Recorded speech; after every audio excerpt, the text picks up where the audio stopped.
नमस्ते मित्रों, मेरा नाम कुणाल चंदाकर। आज हम जानेंगे गोपाष्टमी पर्व क्यों मनाया जाता है, इस दिन हमें क्या करना चाहिए। तो गोपाष्टमी मतलब हम गौ माता का पूजन करते हैं और उनका आरती करते हैं और फिर उनको जो भी हम बनाए रहते हैं, खिचड़ी हो या जो भी उनका भोज्य पदार्थ, वो उनको भोग के रूप में देते हैं। तो वर्ष में जिस दिन गायों की पूजा अर्चना आदि की जाती है, वह दिन भारत में गोपाष्टमी के नाम से जाना जाता है। इस साल गोपाष्टमी 22 नवंबर को मनाई जाएगी। गोपाष्टमी महोत्सव गोवर्धन पर्वत से जुड़ी उत्सव है। गोवर्धन पर्वत को द्वापर में भगवान श्री कृष्ण ने कार्तिक शुक्ल प्रतिपदा से लेकर सप्तमी तक गाय व सभी गोपियों की रक्षा के लिए अपनी एक उंगली पर धारण किया था। गोवर्धन पर्वत को धारण करते समय गोपिकाओं ने अपनी अपनी लाठियों को अभी टेका दे रखा था, जिसका उन्हें अहंकार हो गया था कि हम लोगों ने ही गोवर्धन को धारण किया था। उनके अहम को दूर करने के लिए भगवान ने अपनी उंगलियां थोड़ी तिरछी की तो पर्वत नीचे आने लगा। तब सभी ने एक साथ शरणागति की पुकार लगाई और भगवान ने पर्वत को फिर से थाम लिया। उधर देवराज इंद्र को भी अहंकार था कि मेरे प्रलयकारी मेघों की प्रचंड बौछारों को मानव श्री कृष्ण नहीं झेल पाएंगे, परंतु जब लगातार 7 दिन तक प्रलयकारी वर्षा के बाद भी श्री कृष्ण अडिग रहे, तब 8वें दिन इंद्र की आंखें खुली और अपने अहंकार दूर हुआ। तब वे भगवान श्री कृष्ण की शरण में आए और क्षमा मांग कर उनकी स्तुति की। कामधेनु ने भगवान का अभिषेक किया और उस दिन से भगवान का नाम एक गोविंद पड़ा। यह कार्तिक शुक्ल अष्टमी का दिन था। उस दिन से गोपाष्टमी का उत्सव मनाया जाता है, जो अब तक चला आ रहा है। कैसे मनाए गोपाष्टमी पर्व? इस साल 22 नवंबर को गोपाष्टमी। उस दिन गायों को स्नान कराएं, तिलक करें, पूजन करें व गौग्रास दें, आरती करें। गायों को अनुकूल हो ऐसे खाद्य पदार्थ खिलाएं, 7 परिक्रमा व प्रार्थना करें तथा गाय की चरण रज सिर पर लगाएं। इससे मनोकामनाएं पूर्ण होती है एवं सौभाग्य की वृद्धि होती है।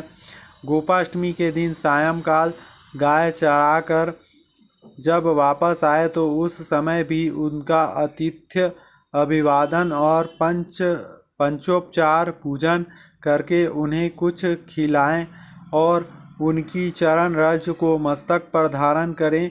इससे सौभाग्य की वृद्धि होती है। भारतवर्ष में गोपाष्टमी का उत्सव बड़े उल्लास से मनाया जाता है।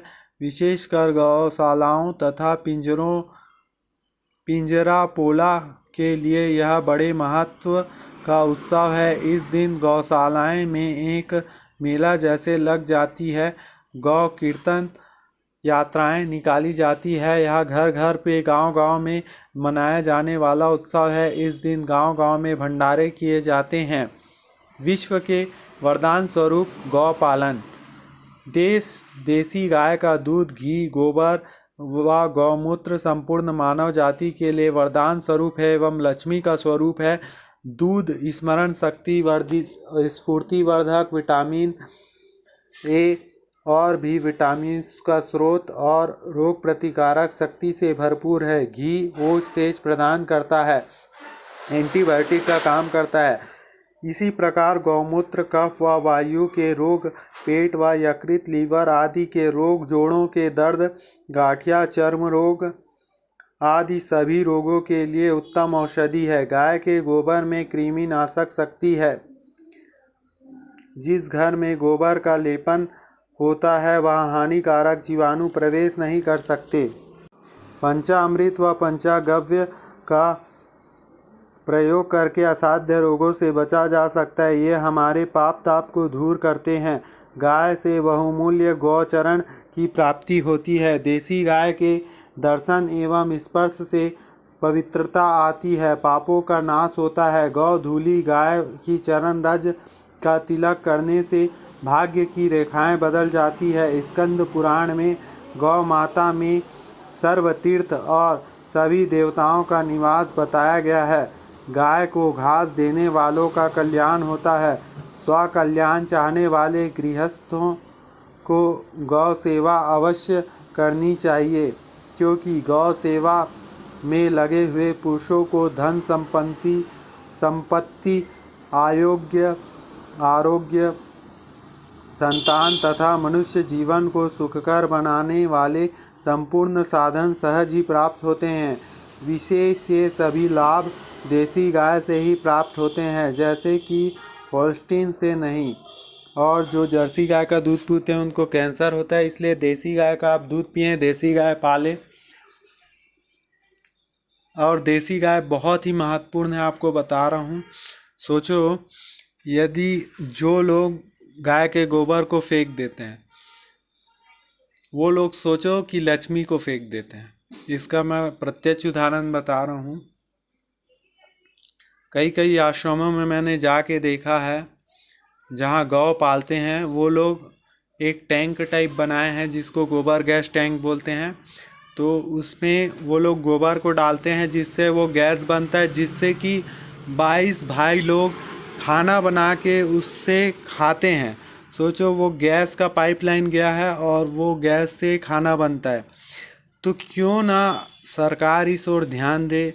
सरकार अगर गौ माता के साइड ध्यान देगी तो बहुत ही आर्थिक लाभ होगा, क्योंकि गाय के गोबर से आप बहुत कुछ कर सकते हैं। गोबर गैस बना के सरकार बेच सकती है और सस्ते मूल्य में भी ये मिलेगा और सरकार कमा भी सकती है इससे। और सेकंड है कि धूप बना के बेच सकते हैं, अगरबत्ती बना के बेच सकते हैं। गौमूत्र तो बिकता ही है, आधा लीटर 40 रुपए का बिकता है। कई कंपनियां तो 100 रुपए में 1 लीटर गौमूत्र को बेच रही है। और गौमूत्र से अनेक प्रकार के और भी दवाई बनती है। और एक टैबलेट भी आता है जिसका नाम है गौक्षरण वटी। तो ये गोबर से बनाया जा, तो बहुत सारे यूज़ हैं जो आपके जीवन के लिए बहुत ही अच्छा है। तो अगर आप इसको अपने जीवन में ले आएँ तो आपका जीवन खुशहाल हो जाएगा और लक्ष्मी आपके घर में निवास करेगी सदा के लिए। तो अगर हम सिस्टम से चलें और गौ माता का लालन पालन पोषण करें तो बहुत ऊंचाई को हम जा सकते हैं।